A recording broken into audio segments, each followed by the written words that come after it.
দুর্যোগ ব্যবস্থাপনা ও ত্রাণমন্ত্রী আসাদুল হাবিব দুলু বলেছেন, বজ্রপাত থেকে সাধারণ মানুষকে রক্ষায় উত্তরাঞ্চল ও হাওড়াঞ্চলে আশ্রয় কেন্দ্র ও বজ্র নিরোধক দণ্ড স্থাপন করা হবে। দুপুরে কুড়িগ্রাম সদর উপজেলার পলাশবাড়ি এলাকায় দাসেরহাট থেকে এসিল্যান্ড ছড়া পর্যন্ত সংযোগ খাল পুনর্খননের কাজের উদ্বোধন অনুষ্ঠানে এসব কথা বলেন তিনি। মন্ত্রী জানান, তিস্তা মহাপরিকল্পনা বাস্তবায়নে প্রধানমন্ত্রী গুরুত্ব দিচ্ছেন। খুব শীঘ্রই এটি বাস্তবায়ন করা হবে। সরকার আগামী 5 বছরে 7,000 কিলোমিটার খাল খননের পরিকল্পনা হাতে নিয়েছে। তারই অংশ হিসেবে এবছর 1,500 কিলোমিটার খাল খনন করা হচ্ছে।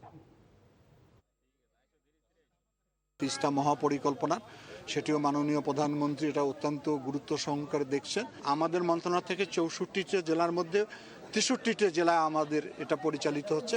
আমি আশা করি যে এই খালকাটা আজকে হলখানা ইউনিয়নে আমি এসেছি, এই খালকাটার মধ্য দিয়ে এইখানে যে পানির স্বল্পতা সেটা যেমন নিরসন হবে, পাশাপাশি বর্ষাকালে অতিরিক্ত পানি হলে সেটা নদীতে চলে যাবে।